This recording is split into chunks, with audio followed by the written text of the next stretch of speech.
Just a little closer now. Come a little closer. I need you to hold me tonight.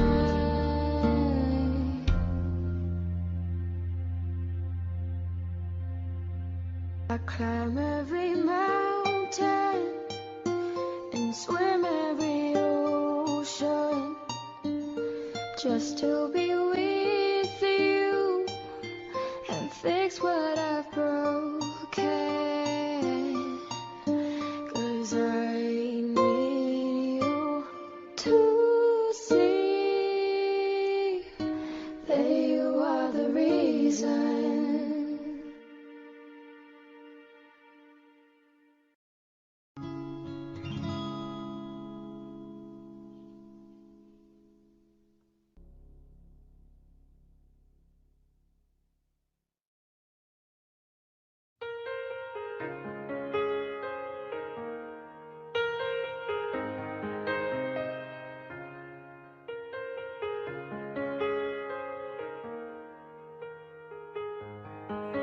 Cik, ini saya pakai ini. Anywhere you go, I'll be there. Mending saya pakai Anytime you whisper earphone atau nggak usah? Iya, soalnya takutnya kadang pecah kalau Every pakai. single promise I'll keep. 'Cause what kind of guy would I be if I was to leave when you need me most? What are words if you really don't mean them when you say them? And what are words if they're only for good times? Then that's all. When it's alive, yeah, you say them out loud. Those words, they never go away. They live on, even when we're gone.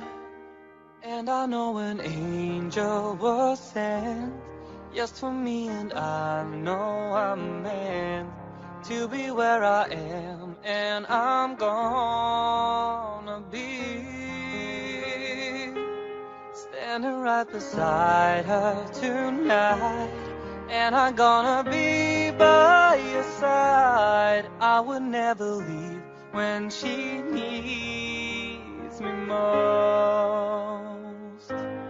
What are words if you really don't mean them when you say them?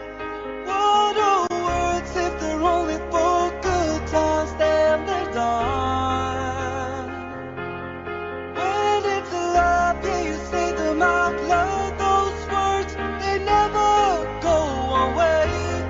They live on, even when we're gone.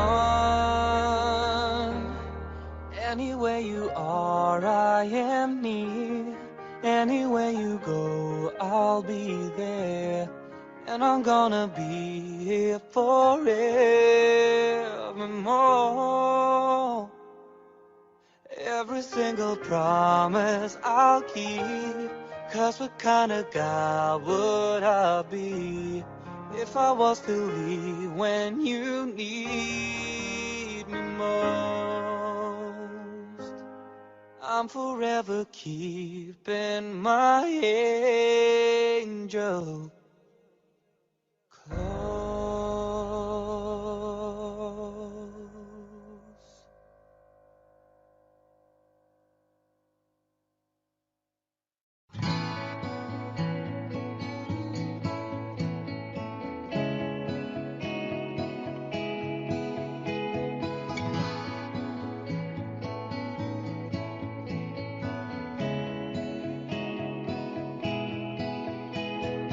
Picture perfect memories scattered all around the floor.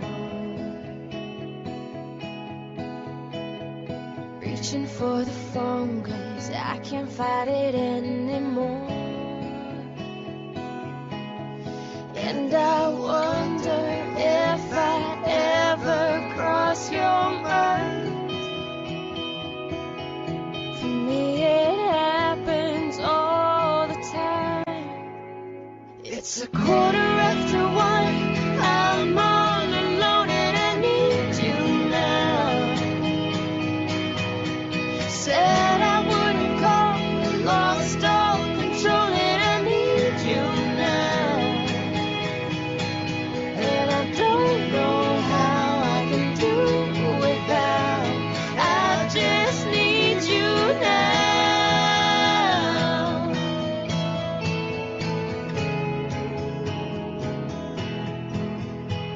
Another shot of whiskey, can't stop looking at the door.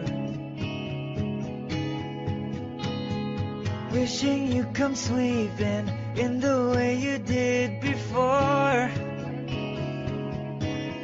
And I wonder if I ever cross your mind.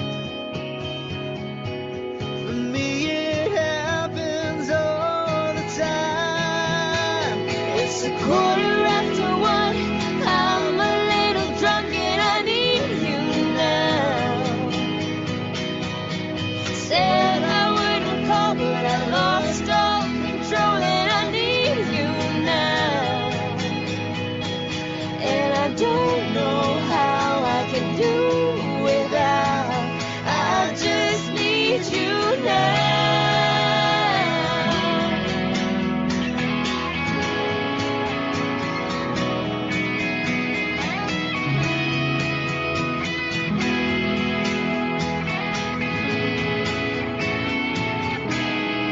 Guess I'd rather hurt than feel nothing at all. It's 1:15. I'm all alone and I need you now.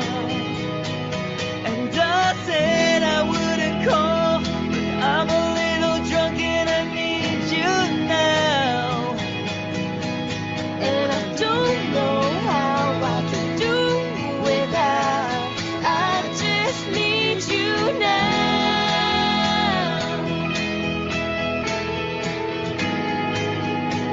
I just need you now.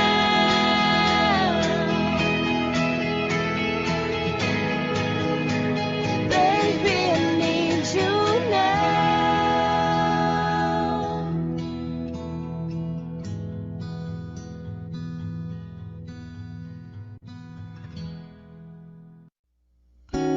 Broken all the pieces I've been shaping lately, focusing the things that didn't make no sense. Guess that growing up was never meant to be easy.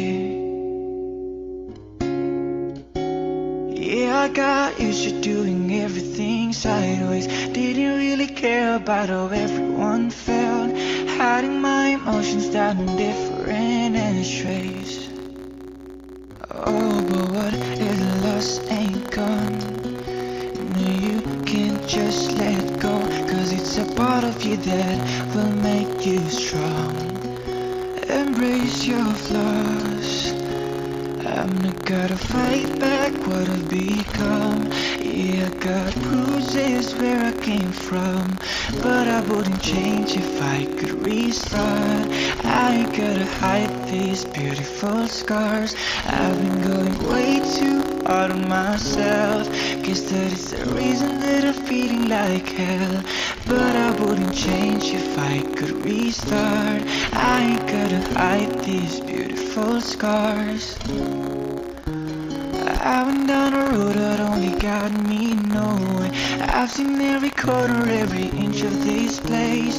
Being all alone, it really got me thinking, maybe overthinking, that what is lost ain't gone. No, you can't just let go, 'cause it's a part of you that will make you strong. Embrace your flaws. I'm not gonna fight back what I've become. Yeah, I got bruises where I came from, but I wouldn't change if I could restart. I ain't gotta hide these beautiful scars. I've been going way too hard on myself. Guess that is the reason that I'm feeling like hell, but I wouldn't change if I could restart. I ain't gonna hide these beautiful scars. Oh, oh, oh, I hide these beautiful scars. Oh, oh,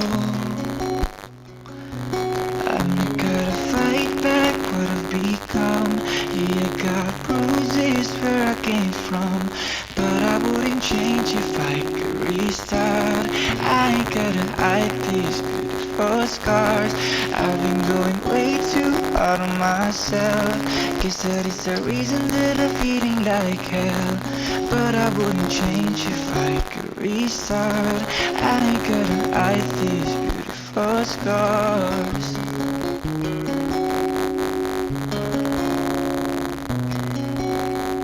I hate these beautiful scars. I hate these beautiful scars.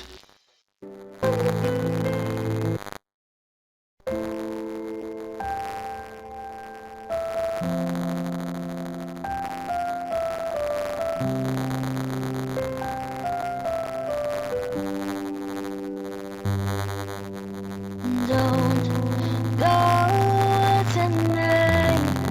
Just stay here one.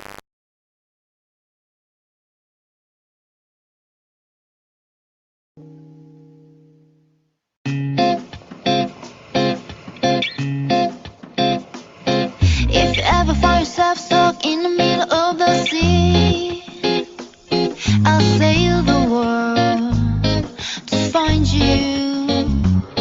If you ever find yourself lost in the dark and you can't see, I'll be the light to guide you.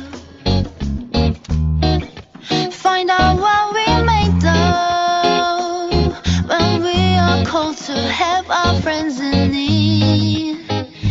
You can count on me like 1, 2, 3. I'll be there. And I know when I need it, I can count on you like 4, 3, 2.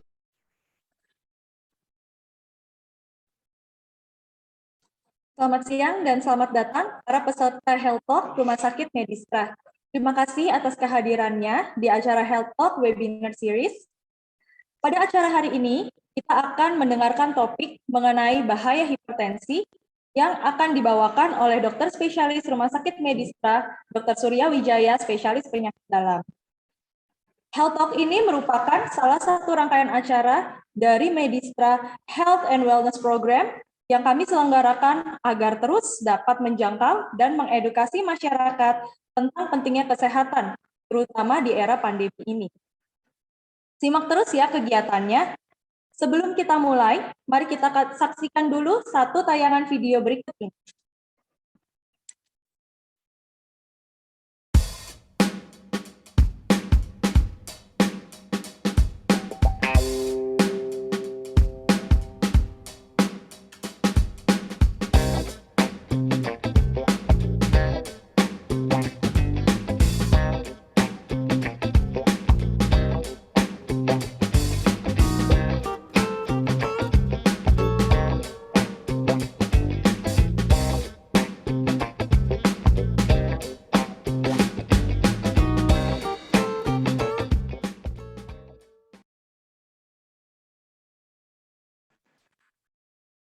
Sebelum memulai acara Health Talk pada siang hari ini, saya akan bacakan singkat mengenai CV dari pembicara kita pada siang hari ini, Dr. Surya Wijaya, spesialis penyakit dalam.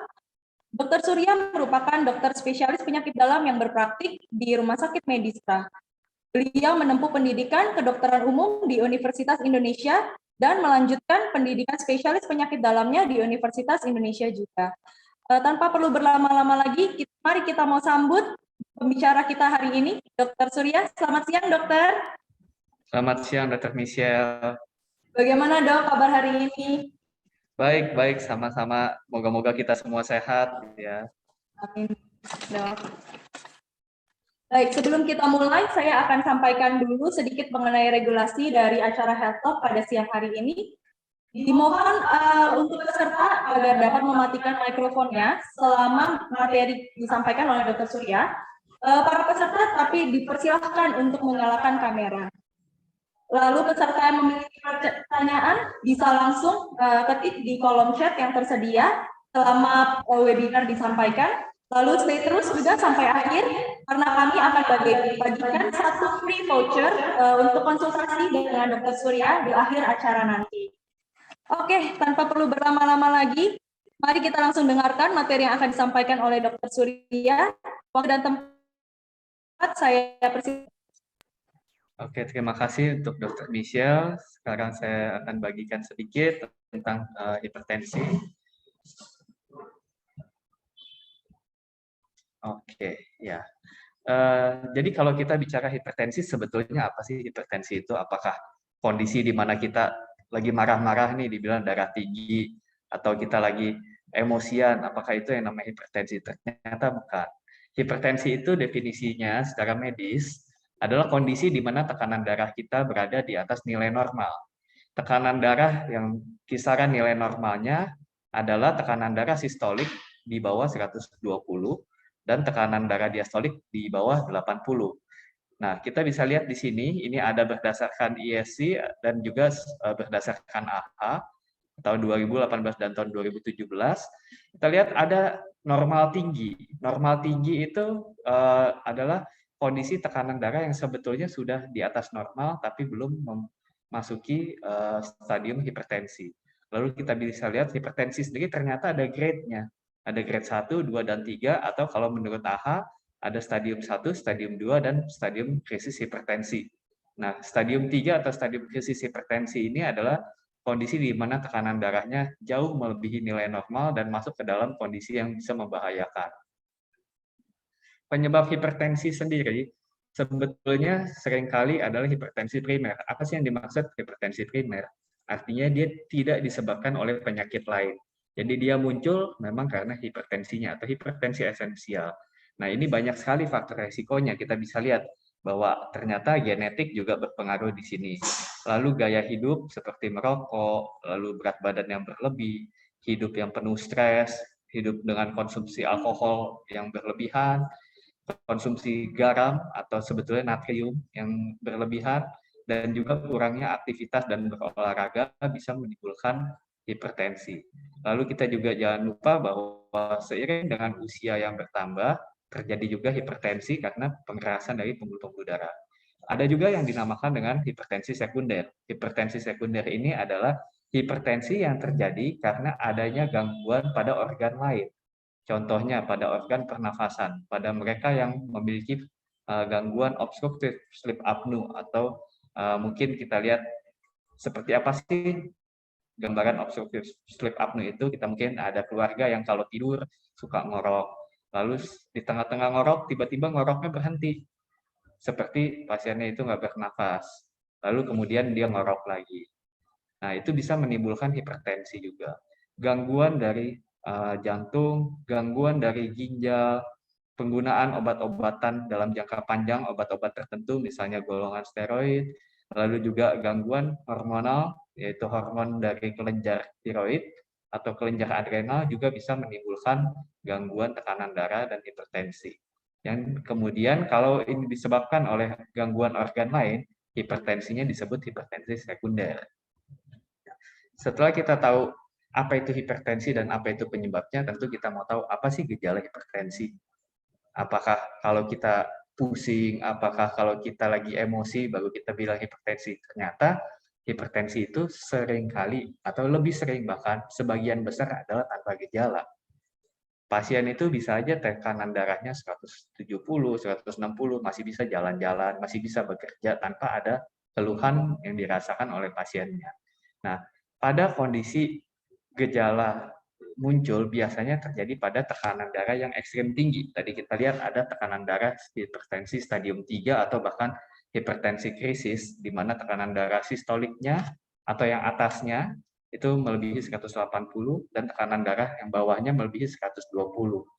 Nah, kadang-kadang pada pasien yang memiliki hipertensi jangka panjang, gejala ini tidak selalu muncul. Karena meskipun tekanan darahnya sudah tinggi, badannya sudah cukup terbiasa dengan tekanan darah yang tinggi. Nah, seringkali gejala ini muncul pada kondisi-kondisi di mana tekanan darahnya naik ekstrem tinggi. Jadi biasanya mungkin tekanan darah pasiennya sekitar 140, 150, tiba-tiba naik ke 200 gitu. Ya.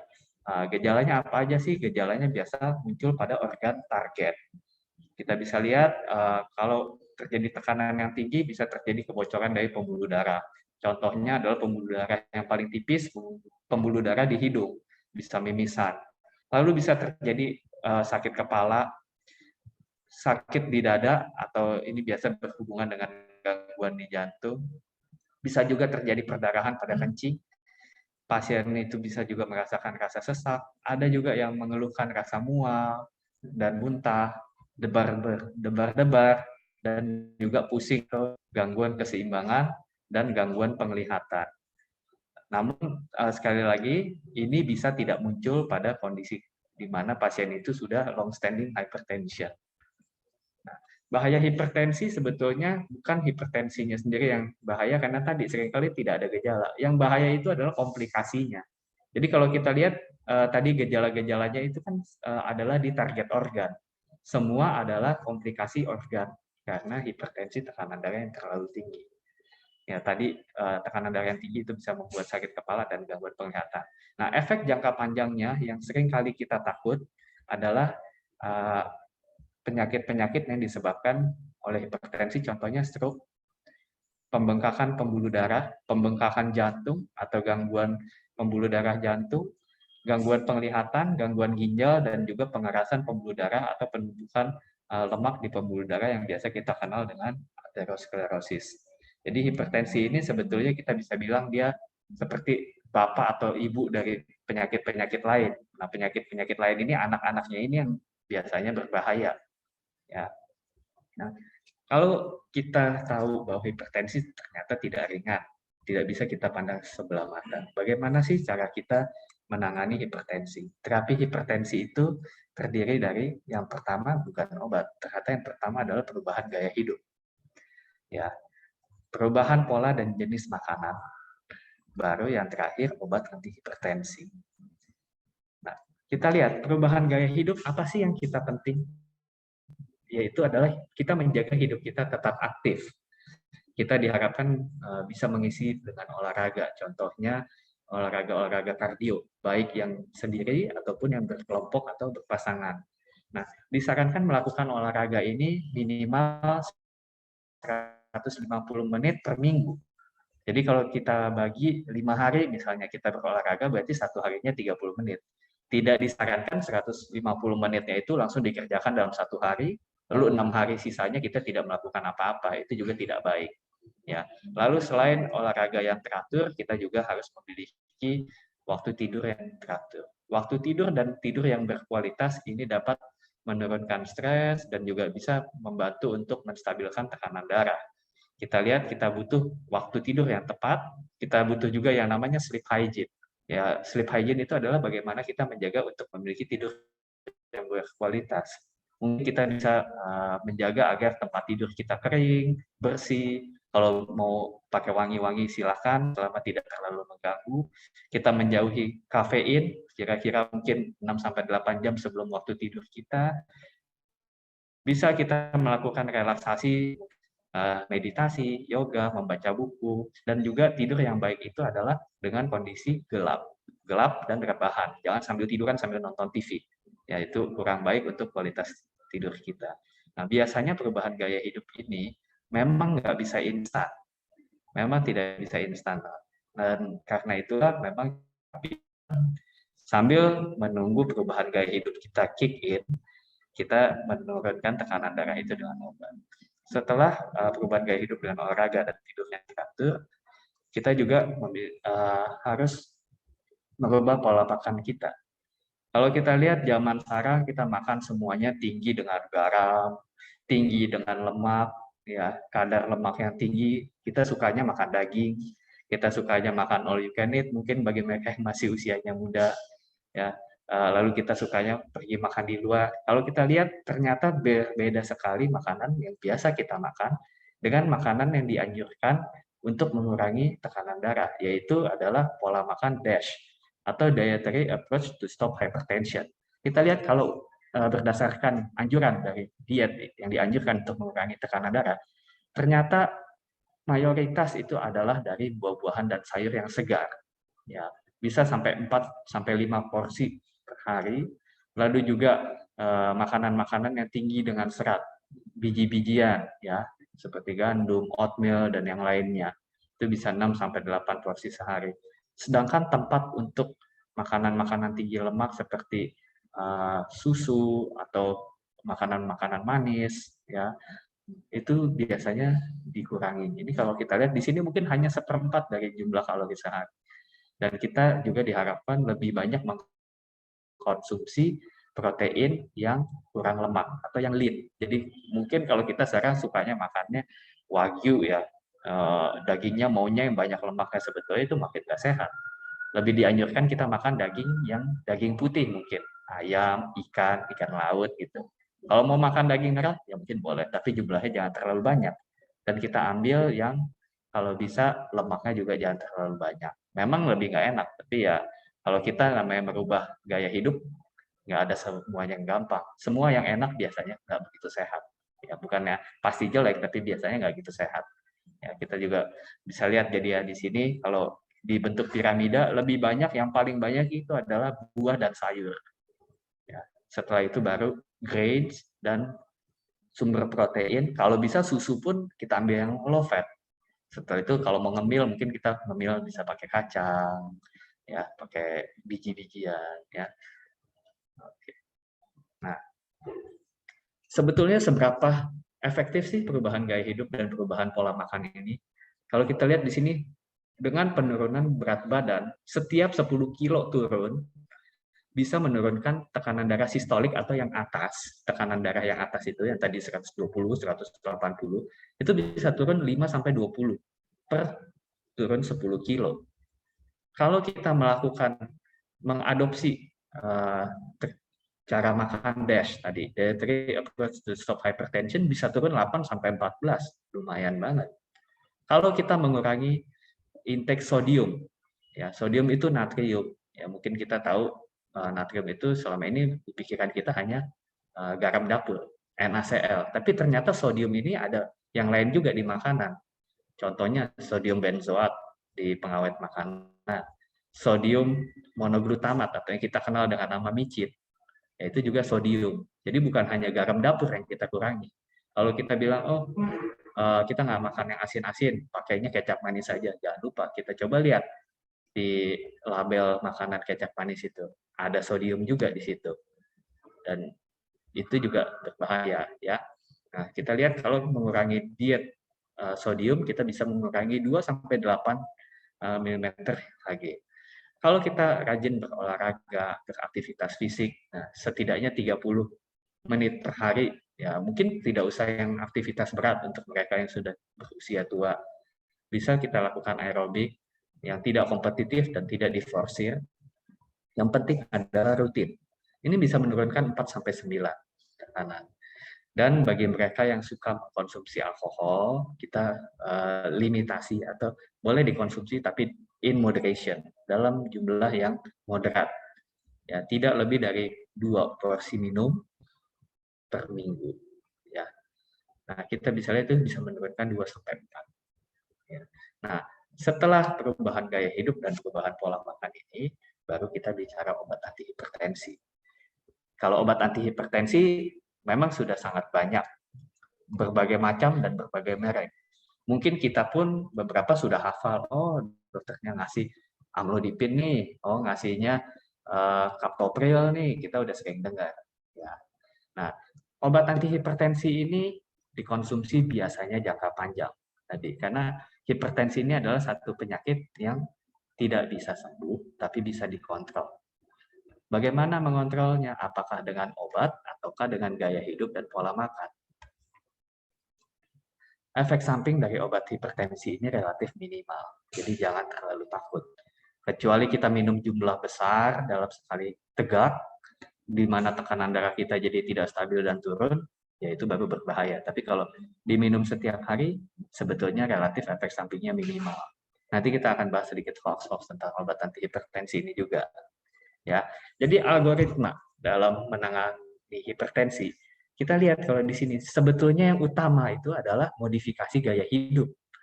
Setelah modifikasi gaya hidup tadi dengan olahraga, tidur teratur, dan makan yang kita ubah pola dan jenis makanannya, bila tidak tercapai goal atau target dari tekanan darah, baru kita mulai dengan obat-obatan antihipertensi. Ya, nanti obatan antihipertensi ini disesuaikan lagi, ada atau tidak penyakit penyertanya. bila ada penyakit penyertanya, ada beberapa obat yang bisa memiliki efektivitas lebih baik pada kondisi-kondisi tertentu. Nah, ini biasanya kita serahkan ke tim dokternya untuk memilihkan obat antihipertensinya. Jangan kita minum obat hipertensi sendiri, oh kita udah tahu nih nama obat yang diminum sama teman kita, yang diminum sama orang tua kita, lalu kita minum sendiri. Ya itu kadang-kadang salah juga, kita mencoba menjadi dokter bagi diri sendiri, di mana nantinya setelah kita minum kita tidak monitor tekanan darah, ternyata tidak cukup adekuat, dan akhirnya komplikasi-komplikasi dari hipertensi itu muncul juga.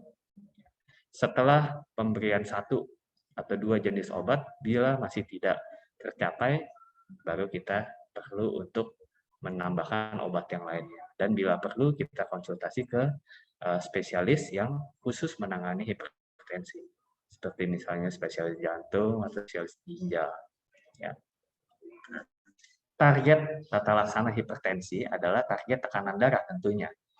Nah, tekanan darah pada orang yang usia tua lebih kendor targetnya, jadi lebih longgar sedikit. Kita bisa lihat di sini bahwa mereka yang di atas 60 tahun dengan kondisi hipertensi tapi tanpa penyakit penyerta yang lain, ingat, itu ditargetkan boleh sampai 150 dan tekanan darah yang bawahnya boleh sampai 90. Kenapa sih lebih tinggi dibandingkan mereka yang usianya di bawah 60 tahun? Tadi sesuai dengan perjalanan usia, terjadi pengerasan dari pembuluh darah kita. Otot pembuluh darah kita sudah tidak seelastis, tidak selentur sewaktu kita masih muda. Dengan kondisi pipanya yang keras, biasa tekanan darahnya memang lebih tinggi sedikit. Dan orang tua ini seringkali berbahaya kalau tekanan darahnya jatuh di bawah normal. Seringkali itulah yang bikin orang, mungkin kita tahu kakek atau nenek yang kalau malam-malam, tengah malam jatuh, katanya gelap. Kenapa? Mungkin dia minum obat darah tingginya, ya dosisnya terlalu ditekan, akhirnya terjadi kekurangan aliran darah ke kepala saat dia dari tiduran dia berdiri. Nah, itu yang seringkali membuat orang tua itu jatuh. Ada beberapa obat yang mungkin lebih sering membuat hipotensi atau tekanan darah terlalu rendah pada orang tua. Nah, kita lihat pada pasien-pasien dengan diabetes dan dengan penyakit ginjal, ini sebetulnya ada juga yang menyarankan target tekanan darahnya di bawah 130 dan 80. Ya, jadi setiap guideline itu ada sedikit berbeda-beda, tapi relatif semuanya kita adalah di bawah 140. Kalau ada gula dan gangguan ginjal, saya pribadi lebih memilih di bawah 130 dan 80. Ya, nah, itu sekilas tentang hipertensi. Nah, lalu kita lihat, ini mitos dan pitfalls. Kenapa? Karena ternyata sebagai seorang dokter, saya sering sekali mendapatkan pasien-pasien itu memiliki miskonsepsi. Saya juga nggak tahu dari mana mitos-mitos ini muncul, ya, tapi ini adalah yang sering kita temui pada pasien-pasien di Indonesia. Yang pertama, tekanan darah cuma tinggi pada orang-orang yang suka makan asin. Kalau nggak makan asin, nggak mungkin tekanan darahnya tinggi. Kalau dibilang tekanan darah kamu tinggi, nanti dia bilang, dok saya nggak pernah makan asin, ya sebetulnya nggak ada hubungannya tadi. Ya, memang dia sebagai salah satu faktor resiko terhadap hipertensi esensial, tapi hanya satu dari sekian. Dia nggak makan asin, tapi dia nggak pernah olahraga, dia minum kopi terus, nggak pernah tidur teratur, badannya obesitas, ya tanpa minum asin, tanpa makan asin juga bisa tekanan darahnya naik. Lalu tekanan darah hanya tinggi kalau lagi marah-marah, nggak juga. Memang stres baik emosional maupun fisik, aktivitas fisik, ya ataupun stres emosional lagi marah bisa meningkatkan tekanan darah, terutama yang sistolik, yang bagian atas. Tapi meningkatnya nggak terlalu tinggi dan hanya meningkat sesaat, tidak meningkat terus-terusan. Nah, sedangkan orang yang punya tekanan darah tinggi, kalau lagi nggak marah, apakah tekanan darahnya nggak tinggi? Nggak juga. Tetap aja tinggi baseline-nya. Ya. Nah, tekanan darah cuma lagi tinggi kalau kita merasakan gejala pusing atau lehernya kaku. Entah tekanan darah, entah kolesterol dibilang tinggi kalau kepalanya pusing atau leher kaku. Sebetulnya ini juga salah. Tadi, ingat bahwa tekanan darah tinggi, sebagian besar tidak ada gejalanya. Kalau rasa pusing atau leher kaku bisa terjadi, bisa. Tapi mayoritas adalah pada tekanan darah yang ekstrim tinggi atau yang tingginya mendadak. Nah, kalau kita lihat lagi penyebab paling sering kepala pusing atau leher kaku, mungkin di situ ototnya kaku, ototnya tegang. Karena kita posisi misalnya, posisi kita duduk, nonton, main laptop, main HP, itu lebih sering dibandingkan tekanan darah yang menyebabkan leher kaku dan kepala pusing. Hanya orang tua yang memiliki tekanan darah tinggi, enggak juga. Memang tadi kita bilang, kalau udah tua, pembuluh darahnya lebih kaku, tekanan darahnya lebih tinggi, betul. Tapi apakah artinya anak muda dan orang usia parubaya tidak bisa memiliki tekanan darah tinggi? Enggak juga. Justru seringkali mereka memiliki tekanan darah tinggi yang tidak terkontrol karena tidak diketahui. Ya. Kalau tidak ada riwayat keluarga dengan hipertensi, kita nggak mungkin lah darah tinggi. Oh, tekanan darahnya tinggi. Masa sih dok? Papa saya, mama saya nggak ada yang darah tinggi. Ya mungkin waktu zaman papa mamanya makannya teratur, sehat. Zaman sekarang kamu makannya semua yang asin-asin, yang goreng-goreng, nasi padang tiap hari, ya pasti beda. Jadi genetik berpengaruh, tapi tidak menentukan 100%. Lalu ini juga tidak pernah atau jarang monitor tekanan darah, sama disamakan dengan tidak punya hipertensi. Waktu tekanan darahnya tinggi, enggak dok, saya tidak punya hipertensi. Tapi waktu ditanya kapan terakhir ngecek tekanan darah, nggak pernah sih. Jadi bukan tidak pernah diketahui, tidak sama dengan tidak hipertensi. Ya, ini juga pentingnya kita monitoring, ya mungkin medical check up rutin, karena seringkali hipertensi ini muncul tanpa gejala tadi. Apalagi kalau kita merasa oh gaya hidup kita kok kayaknya agak-agak sedentary ya, atau agak-agak nggak sehat. Makanya sesekali bolehlah kita monitor tekanan darah. Lalu sekali minum obat darah tinggi harus minum obat seumur hidup. Banyak pasien tidak mau diberikan obat karena takut sekali minum ujung-ujungnya harus minum terus. Dok, saya nggak mau minum obat deh, karena nanti sekali minum katanya minum terus. Nggak juga. Memang tadi obat darah tinggi itu diminum jangka panjang, tapi mungkin tidak seumur hidup. Obat darah tinggi biasa diberikan kenapa? Sambil menunggu perubahan perilaku, sambil menunggu perubahan gaya hidup, pola makan. Nah, perubahan pola hidup, pola makan, menurunkan berat badan tadi yang 10 kilo bisa turun 10 sampai 14, itu kan nggak instan. Kalau tekanan darahnya tinggi, ya kita bantu dulu dengan obat. Sambil nanti kalau kita sudah berhasil merubah gaya hidup kita, merubah pola makan kita, misalnya tadi menurunkan berat badan kita, stop merokok, stop alkohol, obat darah tinggi ini bisa dikurangi nggak? Bisa dikurangi perlahan-lahan dosisnya. Bisa akhirnya bisa tanpa obat? Bisa. Tapi apakah darah tingginya sembuh? Tidak. Darah tinggi tidak bisa sembuh, tapi bisa dikontrol. Apakah dengan obat, apakah dengan gaya hidup dan pola makan yang baik. Ya ini harus dipegang juga. Ya, jadi, oh saya udah sembuh, saya udah nggak minum obat. Ya, terus dia stop obatnya, nggak pernah kontrol. 1-2 tahun kemudian datang lagi, tekanan darahnya udah tinggi lagi. Jantung atau ginjalnya sudah terganggu. Dan ini kasihan. Ya. Nah, lalu obat darah tinggi jangka panjang merusak ginjal. Salah satu kenapa pasien-pasien nggak mau minum obat jangka panjang adalah, dok saya minum obat terus nanti ginjalnya rusak. Enggak, justru terbalik. Obat darah tinggi ini adalah diberikan untuk melindungi ginjal. Tadi salah satu komplikasi dari hipertensi adalah gangguan ginjal. Jadi kalau kita bayangin ginjal itu kan filter. Ya. Kalau filter disemprotin pakai air bertekanan tinggi ya lama-lama jebol. Ya secara membayangkannya begitu aja lah. Justru tekanannya itu kurang. Nah, jadi konsumsi obat darah tinggi jangka waktu panjang sebetulnya tidak akan merusak ginjal. Ya. Lalu, nah ini juga, dok saya minum obat darah tinggi, ya cuma kalau tensinya tinggi aja. Kalau saya ngetes tensinya lagi di atas 160 saya minum. Kalau tensinya 130-an saya nggak minum. Nggak bisa juga.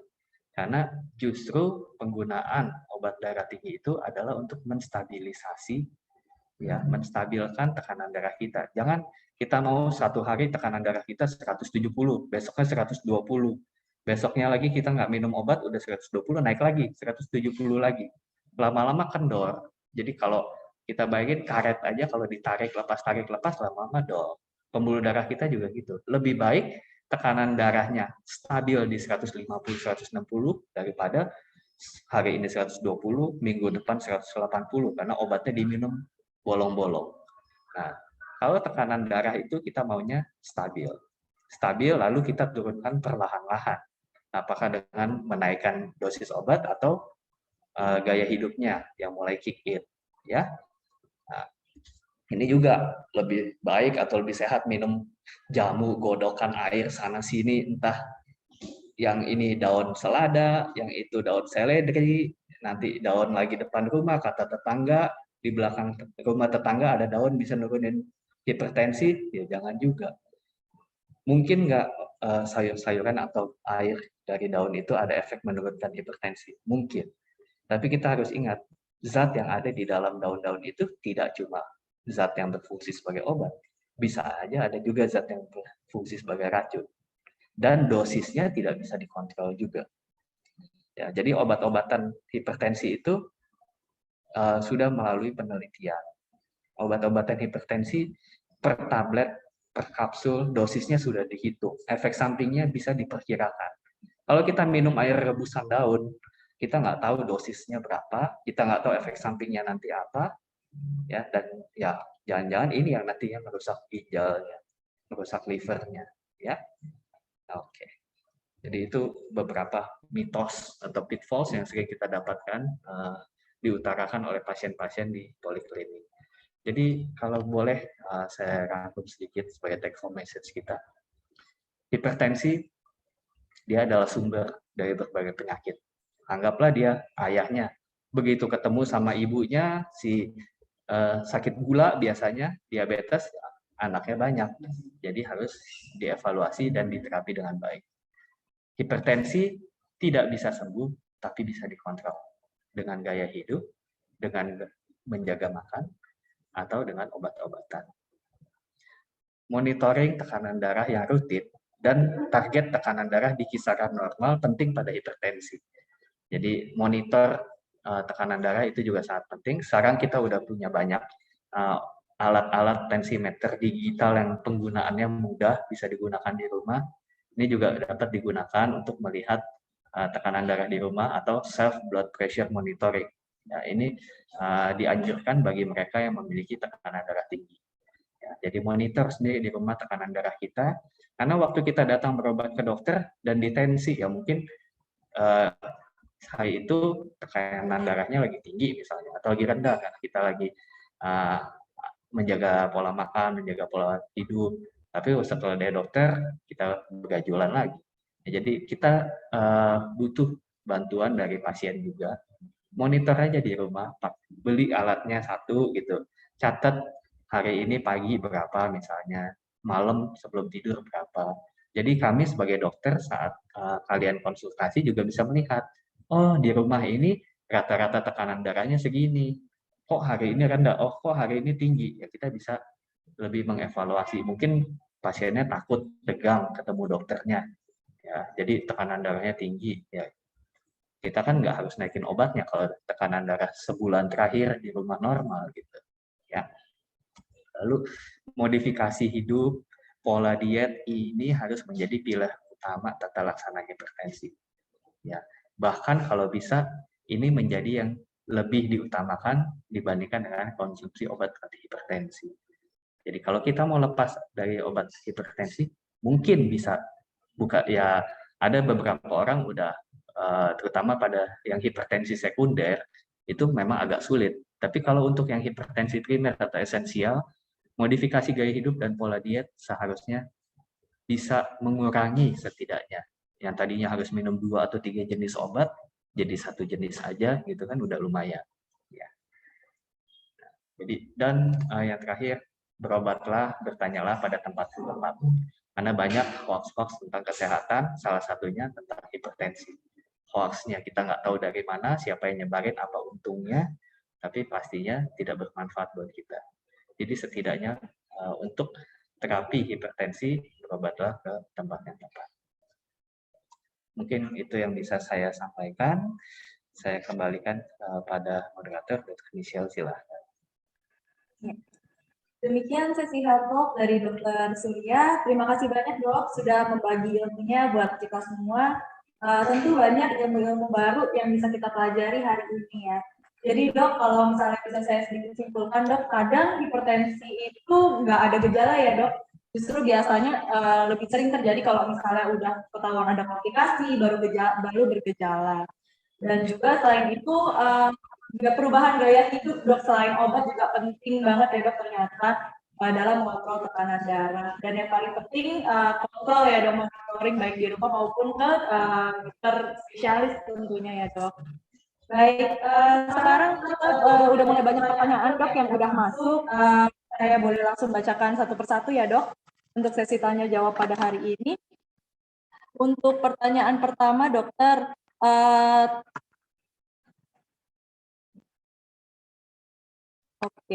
mungkin dok, tadi kan sedikit sudah disinggung ya dok mengenai masalah faktor genetik pada hipertensi dok. Ada yang menanyakan, kira-kira faktor genetik bisa nggak sih dok menjadi penyebab hipertensi atau mungkin tanpa faktor genetik pun hipertensi juga bisa terjadi dok?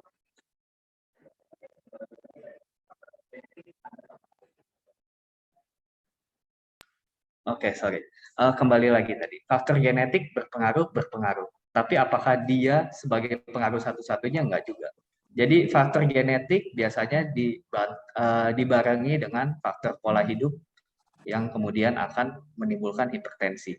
Bahwa kita memiliki genetik hipertensi, mungkin itu menjadi faktor resiko di mana kita bisa mendapatkan hipertensi ini dengan pola hidup yang mungkin nggak sampai setidak sehat orang lain gitu. Yang orang lain berat badannya 90 kilo baru hipertensi. Saya misalnya berat badannya 70 kilo udah hipertensi ya. Mungkin karena saya memiliki faktor genetik. Orang lain nggak pernah olahraga. Saya seminggu sekali olahraga tetap hipertensi. Ya mungkin ya tadi secara genetik dia lebih terlindungi, saya lebih rentan. Gitu. Tapi kita tidak bisa sepenuhnya semena-mena menyalahkan genetik kita. Kita harus melihat lagi pola hidup kita karena itu sebetulnya yang lebih berpengaruh. Oke, baik dok. Lalu dok, kira-kira medical check up apa nih dok yang disarankan untuk orang-orang dengan hipertensi mungkin dok untuk mengontrol tadi? Oke, untuk hipertensi medical check up apa? Jadi kita lihat tadi sesuai dengan target organnya ya. Ada yang target organnya di mata, di jantung, di ginjal, ya, di otak. Jadi mungkin kita harus monitoring target-target organnya tadi. Jadi saat kita medical check up, kita lihat fungsi ginjalnya apakah masih baik. Kita lihat mata, adakah gangguan dari pembuluh darah atau gangguan dari retina di mata.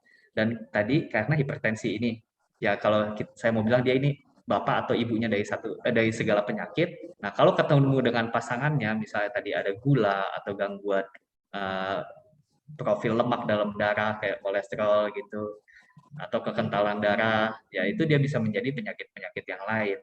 Karena itu mungkin penting juga untuk melihat komorbidnya. Jadi dimonitor juga komorbid dari hipertensi ini. Baik dok. Pertanyaan selanjutnya, adakah hubungan antara hipertensi dengan kolesterol dok?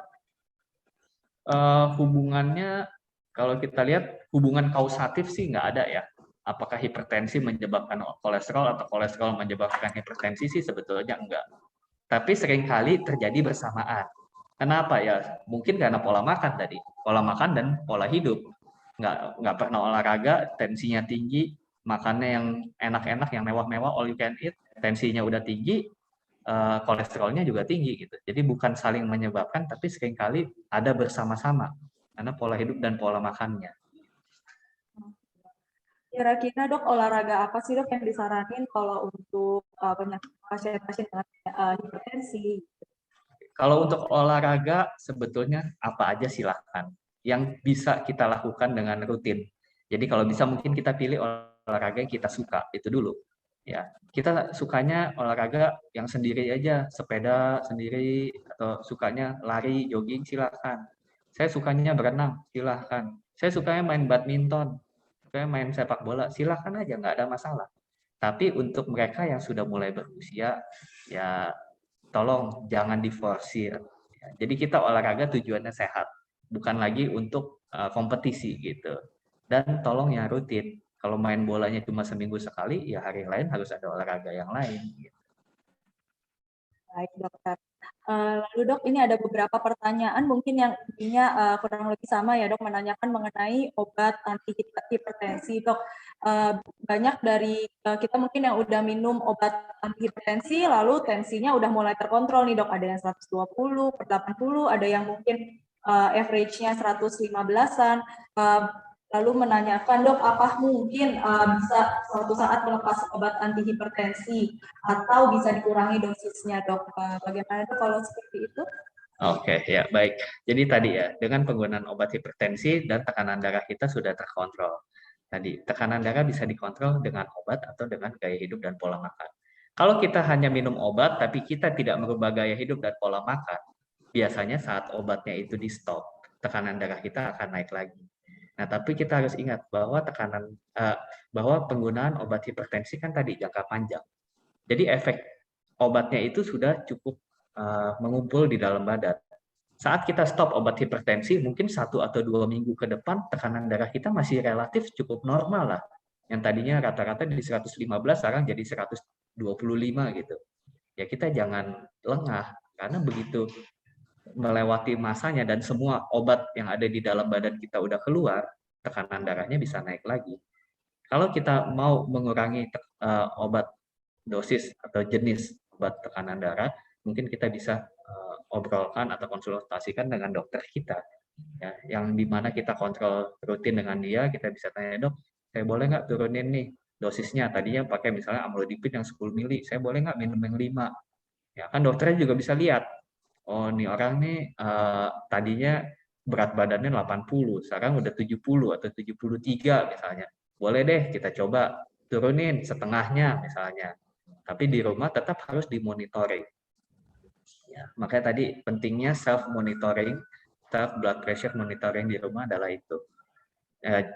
Jangan kita naik turunin obat sendiri tanpa konsultasi karena seringkali akhirnya malah berantakan. Kadang-kadang kita dapat pasien datang bulan ini obatnya apa, 2 atau 3 bulan ke depan kok obatnya beda lagi. Oh iya kemarin nggak cocok, jadi saya stop, saya ganti ini kata tetangga. Waduh, tekanan darahnya naik gitu misalnya. Atau terlalu rendah malah. Jadi kelingan kalau malam. Ya, itulah. Karena obat-obat memang banyak, tapi kan disesuaikan juga dengan pasiennya.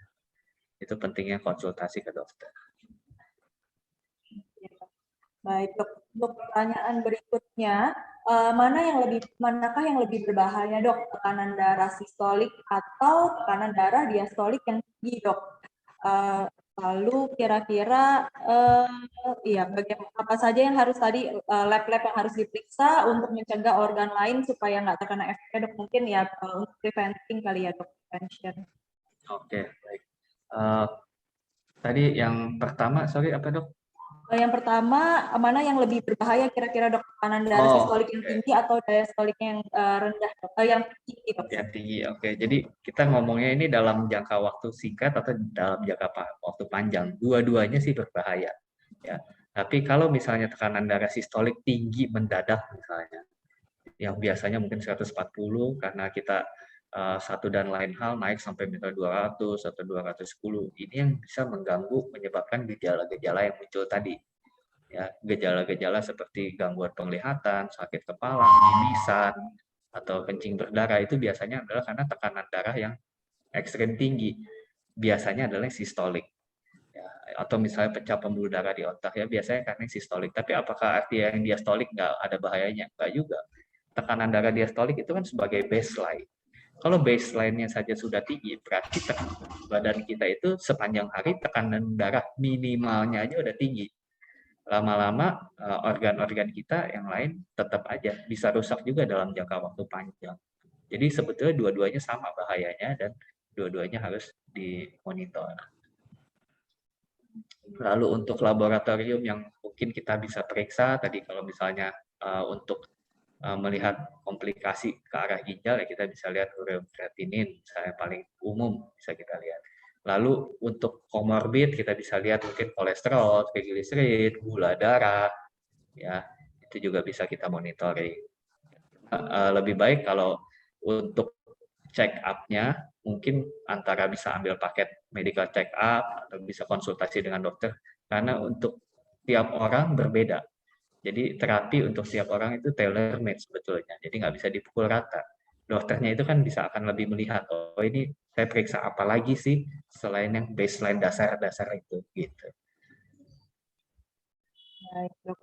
Lalu ada pertanyaan lagi selanjutnya, Dok. Dok, apa yang harus dilakukan lagi bila misalnya saya sudah minum obat-obatan hipertensi secara teratur, sudah pola makan juga sudah dijaga, pola hidupnya juga sudah dijaga, tapi tekanan darahnya mungkin masih tinggi, Dok, masih 160/90.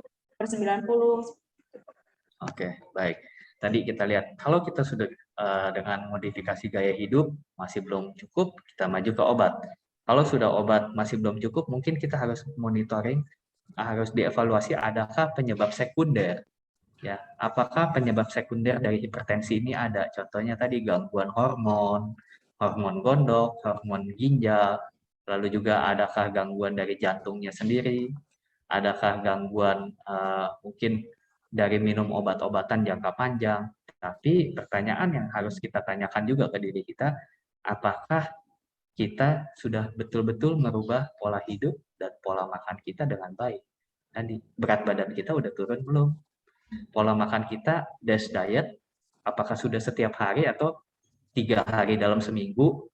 Kalau Sabtu Minggu kita puaskan lagi, jalan-jalan makan di luar sana sini lagi, ya itu berarti belum maksimal gitu. Apakah olahraga kita sudah rutin? Apa hari ini kita olahraga, besok kita malas? Karena perubahan gaya hidup dan perubahan pola makan itu jujur bukan hal yang mudah. Ya, jujur itu bukan hal yang mudah. Bahkan untuk tenaga kesehatan sendiri, kami yang sudah tahu bahaya dari hipertensi, bahaya dari kolesterol, bahaya dari gula darah, ya banyak juga yang kami masih kesulitan dalam merubah pola hidup, pola makan, apalagi yang awal. Nah, karena itu sebelum kita bilang kita sudah merubah semua, kita lihat lagi, apakah sudah optimal, apakah sudah benar kita ubahnya. Kalau sudah benar dan masih juga dengan obat juga tidak terkontrol, saatnya mungkin kita konsultasi ke dokter yang lebih ahli lagi dalam menangani hipertensi, misalnya dokter ginjal atau dokter jantung bisa juga. Kalau misalnya ditanya nih, Dok, obat apa sih yang terbaik untuk hipertensi juga mungkin ya berbeda-beda untuk setiap orang ya, Dok. Betul, beda-beda pilihannya untuk setiap orang bisa berbeda-beda. Obat hipertensi tadi banyak sekali merek, banyak sekali golongannya. Semuanya sama baiknya. Ada efek samping yang tertentu dimiliki profil obat tertentu. Ada obat-obatan yang tidak cocok pada ras tertentu, contohnya penggunaan ACE inhibitor atau ARB tidak begitu cocok dalam menangani hipertensi pada orang-orang kulit hitam misalnya. Jadi ya untuk ras kulit hitam kita kalau bisa, apakah nggak boleh pakai? Nggak juga, tapi efektivitasnya lebih rendah. Kita bisa pilih golongan yang lain. Nah, tergantung dengan kondisi badan kita. Fungsi jantungnya baik tidak, fungsi ginjalnya bagaimana ya, nanti akan dipilihkan. Karena itu fungsinya, obat hipertensi itu fungsinya berobat ke dokter itu. Ya, jangan kita hanya ikut, oh tetangga kita minum ini, oh sepupu kita, saudara kita, ipar kita minum ini, oh dulu papa kita minum ini, kita minum juga. Minimal 1-2 kali lah konsultasi supaya bisa dipilih dan dimonitor. Oke, Dok. Ada satu pertanyaan lagi, Dok. Apakah asupan garam, sodium yang berlebihan tadi, misalnya makanan asinan atau pengawet makanan, itu bisa dikeluarkan secara natural lewat tubuh kita, Dok? Misalnya urin, banyak minum, seperti itu, Dok. Oke. Kalau kita mengkonsumsi natrium, biasanya memang akan dikeluarkan lewat urin. Ya, tapi natrium itu dia akan mengakibatkan retensi air. Jadi air itu akan lebih banyak di badan kita. Air yang lebih banyak akan mengakibatkan tekanan darah juga naik karena volumenya naik. Kalau kita lihat hukum fisika ya, volume dan tekanan itu kan berbanding lurus gitu. Jadi saat tekanannya naik, saat volumenya naik, tekanannya juga naik.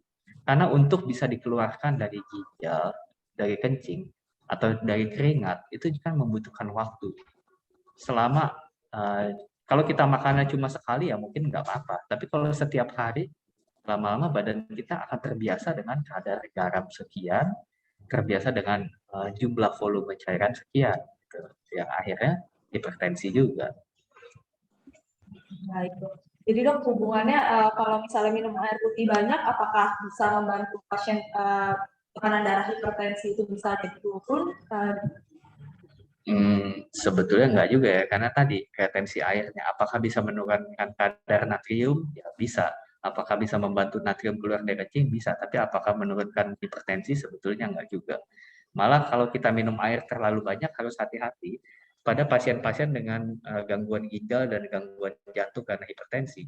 Kelebihan cairan itu seringkali memiliki efek samping yang bisa menyebabkan bengkak atau sesek gitu di pasien-pasien begini. Jadi ya tadi hati-hati menggunakan obat-obatan tradisional apa ya bahkan sebatas air putih gitu. Kalau diminum berlebihan juga nggak baik. Baik, lalu ada mungkin kalau misalnya ada peserta yang mau bertanya secara langsung, boleh kami persilakan untuk raise hand. Sembari menunggu, saya mungkin akan ada satu pertanyaan lagi.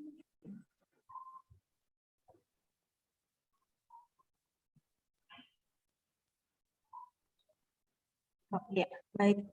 Ada yang sudah raise hand dari Ibu P1. Ya, halo. Ya, Ibu. Selamat sore. Maaf, saya mau menanyakan, usia saya 65 tahun, berat badan saya 50 kilo. Selama ini saya nggak pernah hypertension ya, terus gula juga diabetes, puasa 86, 90 lah ya. HbA1c-nya 59. Kolesterol saya minum Crestor, disuruh minum Crestor 5 mili rutin, hanya itu aja. Selain itu vitamin D3 dan lain-lain. Nah, sekarang setelah pandemi ini 2 tahun, saya merasakan mungkin stres ya gitu ya. Itu tekanan darah bisa kadang-kadang biasanya 110, 70, 120, 80 terus sampai sekitar 65 tahun ini nggak pernah.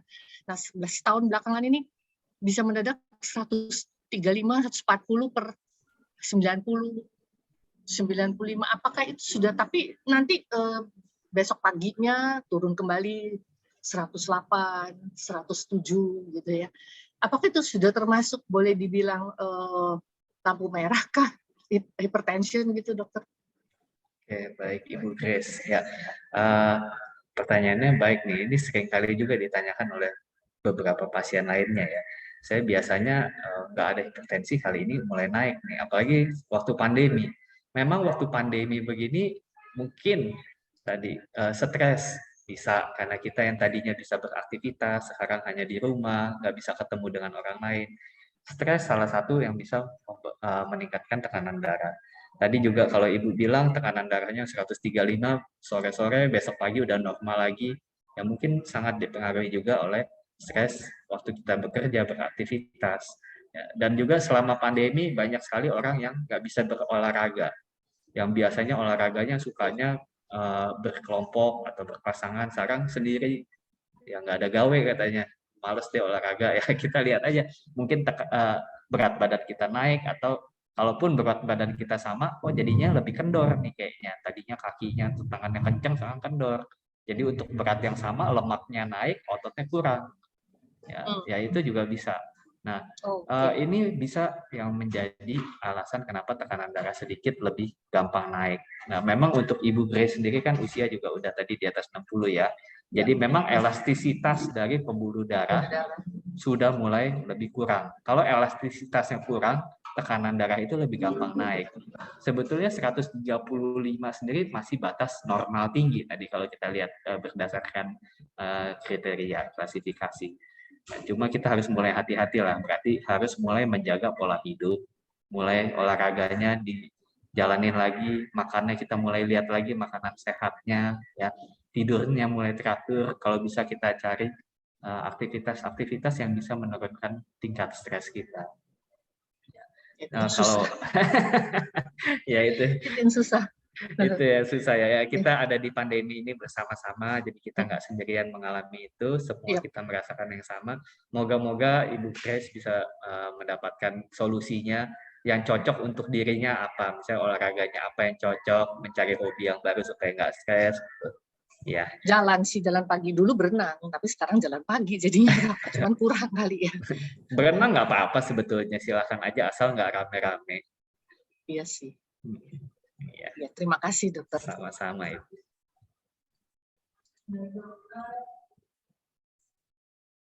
Masih ada satu pertanyaan lagi, Dok.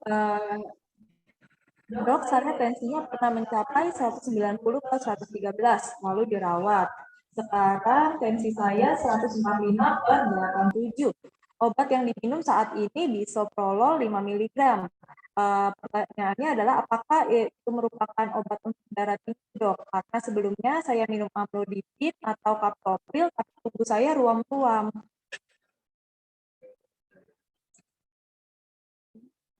Oke, baik ya. Jadi dengan bisoprolol, ya bisoprolol ini juga adalah salah satu obat tekanan darah tinggi, yaitu golongan beta blocker, di mana obat tekanan darah tinggi yang dibilang tadi amlodipin itu golongan kalsium blocker, captopril golongan ACE inhibitor. Jadi golongannya beda-beda.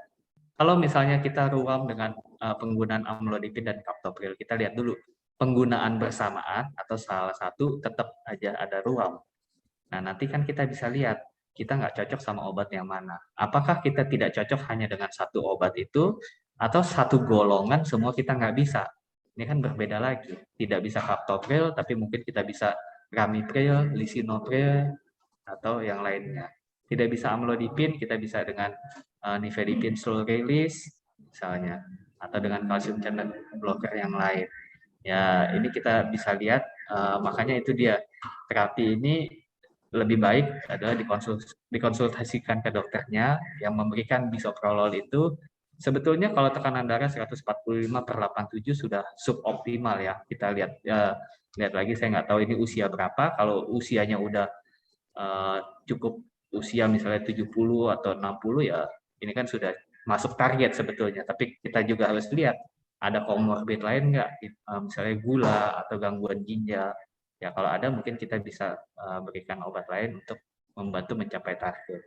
Dan jangan lupa perubahan pola hidup, jaga makannya supaya bisa menurunkan tekanan darahnya lebih baik lagi. Oke, ada yang mau bertanya live lagi, dokter, atas nama Pak Winarjo Suyono, boleh Pak diajukan pertanyaan live? Baik, selamat sore dok. Umur saya hampir 68 tahun. Waktu pandemi saya kena hipertensi mungkin karena stres. Kemudian saya diberi obat amlodipin. Kemudian saya turunkan sendiri karena saya merasa tekanan darah saya itu sudah rendah. Kemudian saya konsultasi ke Halodoc itu, kemudian saya diganti dengan irbesartan. Nah, saya sudah minum irbesartan sudah berbulan-bulan, tapi saya membaca artikel bahwa di Amerika Serikat irbesartan itu sudah dicabut, tidak boleh lagi, karena bahan penyusunnya itu mengandung bahan yang bisa menyebabkan kanker. Nah, ini sehingga saya tiap hari minum irbesartan ini jadi agak ragu-ragu gitu ya. Itu gimana? Jangan-jangan saya nanti kena kanker gitu ya. Begitu dok. Terima kasih. Oke, baik Pak Winarjo, terima kasih. Yang pertama tadi Bapak selama ini dengan konsumsi amlodipin sudah cukup terkontrol, mencapai target misalnya kita bilang. Lalu diganti. Pertanyaannya adalah apa yang membuat diganti? Apakah ada komplikasi dari penggunaan amlodipin itu? Misalnya yang paling sering yang saya tahu amlodipin seringkali bikin kakinya bengkak atau tidak. Kalau kita tekanan darahnya sudah terkontrol dan tidak ada komplikasi yang berarti, biasanya sih kalau saya kita don't change the winning team. Obat yang udah bagus jangan diganti-ganti. Ya, jadi mungkin kita harus lihat apa yang membuat Bapak waktu itu diganti amlodipin ke irbesartan. Toh tekanan darahnya turun. Lalu yang kedua, tentang irbesartan sendiri, apakah menyebabkan kanker atau tidak. Jadi golongan golongannya si irbesartan ini. Dulu ada valsartan, kandesartan, irbesartan, telmisartan. Ada beberapa memang yang mengatakan, oh ini bisa memicu kanker. Tapi bukan dari zat aktifnya. Ya, ini juga pernah isu bahwa dulu valsartan, mungkin sekitar 3-4 tahun yang lalu lah, valsartan ditarik. Ternyata itu ada kalau kita bilang kontaminasi dari pabrikan-pabrikan yang waktu itu berasal dari Tiongkok. Jadi ada produksi dari pabrik-pabrik atau kota-kota tertentu yang tidak disarankan, yang ditarik. Tapi untuk valsartan atau kandesartan atau irbesartan yang bukan diproduksi di pabrik atau di kota-kota itu sebetulnya nggak ada masalah. Nah, kalau kita bisa bilang lagi, untuk satu obat kandesartan, irbesartan ini membuat jadi cancer, itu kan kita lihat berapa sih kejadiannya. Misalnya dia meningkatkan resiko kanker sampai 2 kali lipat. Resiko kankernya sendiri 1 dari 10.000 misalnya. Ini jadi meningkat 2 atau 3 kali lipat, jadi resikonya 3 dari 10.000 ya. Sebetulnya kan maaf, nggak bermakna lah Pak gitu. Ya, kalau resiko kanker ini terjadi 1 dari 50 orang meningkat 4 kali, wah itu kan cilaka. Tapi kalau resikonya, dia kan hanya berdasarkan penelitian itu selalu mainnya angka.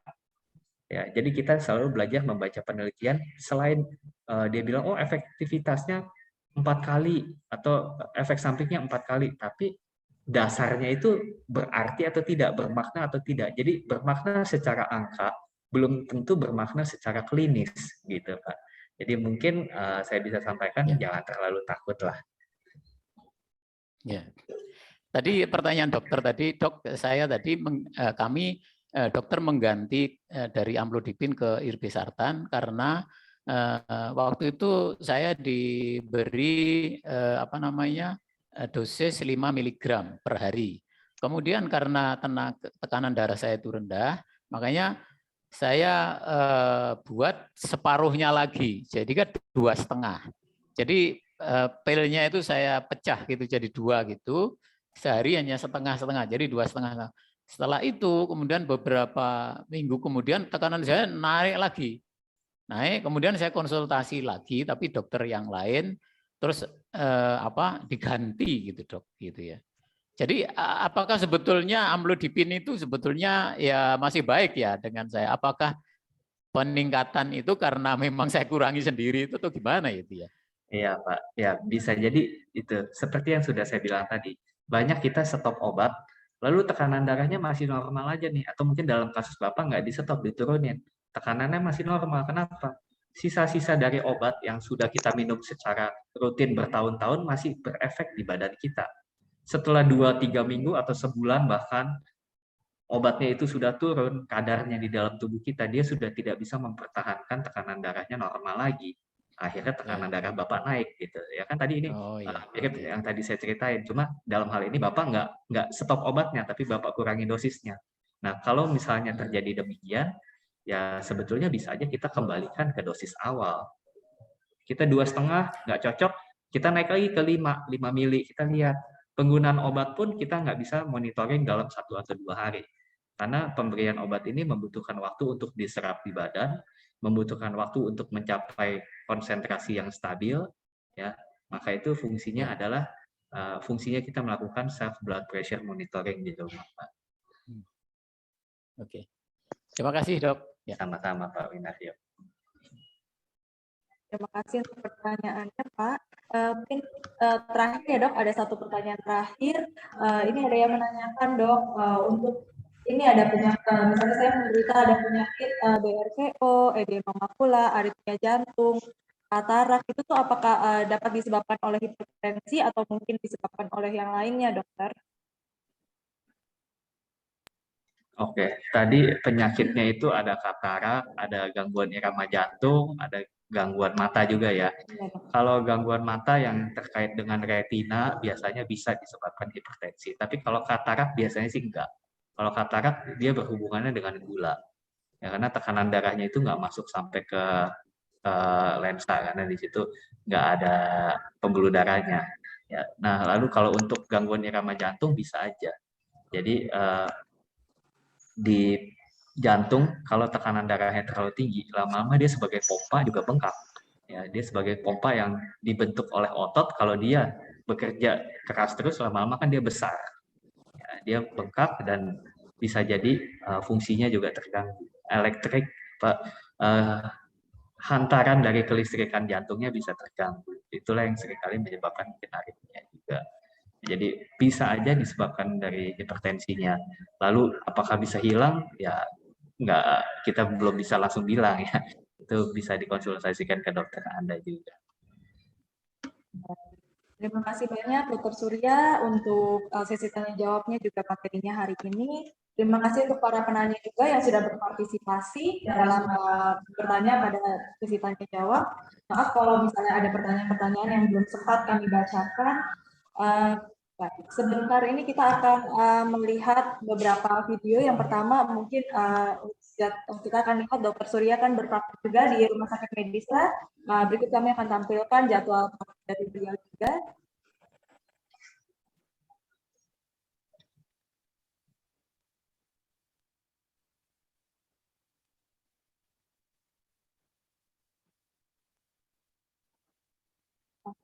Selanjutnya juga kami ada program untuk check up jantung juga, seperti yang Dr. Surya sudah katakan juga kan, salah satu target organ daripada hipertensi adalah bisa kena juga ke jantung.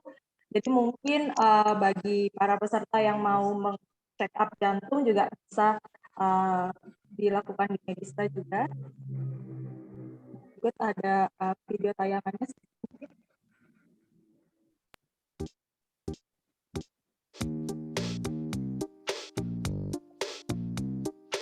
Untuk pendaftaran mungkin bisa di chat atau didaftarkan melalui nomor yang telah tertera di video berikut atau ke website yang ada di video.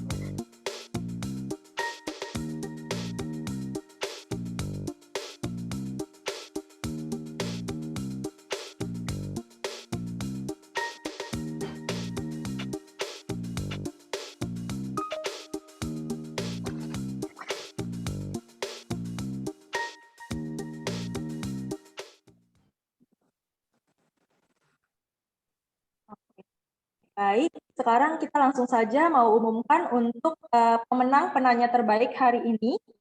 Dan untuk pemenangnya selamat kepada Bapak Winario Suyono, akan mendapatkan voucher free konsultasi dengan Dr. Surya. Nanti dari panitia kami akan menghubungi Bapak via private, nanti chat private ya Pak, untuk menanyakan detailsnya nanti. Oke, baik. Sekian untuk acara Health Talk pada hari ini. Untuk semuanya, terima kasih. Terima kasih banyak Dr. Surya sekali lagi. Terima kasih juga untuk para peserta yang sudah hadir pada hari ini. Jangan lupa ikuti terus kegiatan Medistra Health and Wellness. Akan ada Health Talk lainnya di lain kesempatan yang bisa dicek juga di Instagram Medistra @medistra.hospital. Terima kasih semuanya. Salam sehat. Forget how much real means to me every day.